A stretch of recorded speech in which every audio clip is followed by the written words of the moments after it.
মাহির, আমরা তো ওই মধ্যপ্রাচ্যের উন্নয়নের বিষয় নিয়ে একটু বলতেছিলাম, বিশেষ করে সৌদি আরবের কি কি প্রজেক্ট হাতে নিতেছে তারা। তো এই পর্যন্ত দুইটা বিষয় নিয়ে আলোচনা করছো দুই পর্বে। আজকে কি নিয়ে বলতে চাচ্ছ? আজকে থেকে দুবাই শুরু হবে।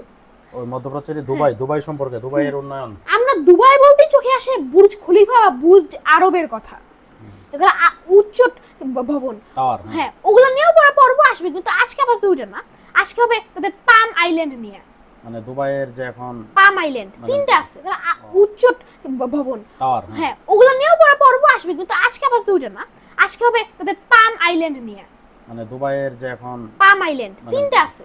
ও আচ্ছা আচ্ছা, হ্যাঁ। পাম আইল্যান্ড। পাম আইল্যান্ড কেন নাম হয়েছে? এটা তাল গাছের মতো, পাম পাম অর্থ তো তাল গাছ। হ্যাঁ। এখন তাল গাছ, তাল গাছের যে আকৃতিটা পাতার হ্যাঁ, তাল মতো গাছ। এরকম ছড়ায় থাকে। এগুলোর মাঝে সবচেয়ে বড় হচ্ছে পাম পাম জামেরা, এরপর হচ্ছে পাম জাবেলালি, আর সবচেয়ে ছোট হচ্ছে পাম দায়ারা।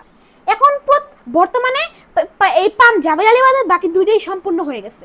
পাম এই জামেরার খরচ হয়েছে এই $12 বিলিয়ন, পাম দিয়ারার $2 বিলিয়ন, আর এখনো জাবেলালি নির্মাণাধীন, তবে এখন পর্যন্ত $6 বিলিয়ন হয়েছে।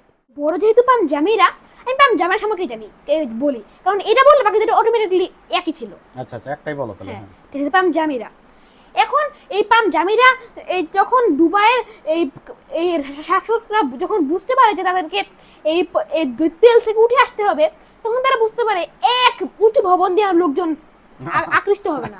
আচ্ছা, এজন্য তারা একটা ব্যতিক্রম, সমুদ্রের মধ্যে একটা বিরাট কিছু করতে যাচ্ছে। তাদের দা ওয়ার্ল্ড আইল্যান্ড কিন্তু পুরোপুরি ব্যর্থ হয়েছে। হ্যাঁ, ওই ব্যর্থ হওয়ার জন্য তারা এই আইল্যান্ড বানাতে ভয় পাচ্ছিল, তবুও তারা ভাবলো করা যাক। দ্য ওয়ার্ল্ডের পুরোপুরি একটা ব্যর্থ, তারা ওয়ার্ল্ডের আলোকে এটা বানাইছিল, যাই হোক ওইটা ব্যর্থ দেখে যে সারা বিশ্বের মানচিত্র যেরকম না, ওরকম করে একটা এই বানাইছিল প্রথমে। হ্যাঁ, প্রথমে আচ্ছা। পুরোপুরি ব্যর্থ, ফুল ব্যর্থ প্রজেক্ট। দুবাই তো বালির অভাব নেই, মরুভূমির দেশ, কিন্তু সমস্যা হচ্ছে এগুলা দুবাইয়ের বালি খুবই ছোট, এই ছোট বালি সমুদ্রে জমবে না, দরকার সাগরের বালি।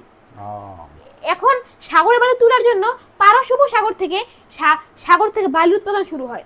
এত দ্রুত বালি উৎপাদন করা হচ্ছিল, এই গতিতে পুরো মিরপুর স্টেডিয়ামকে মাত্র 50 সেকেন্ডে ভরে দেওয়া সম্ভব। তাই নাকি?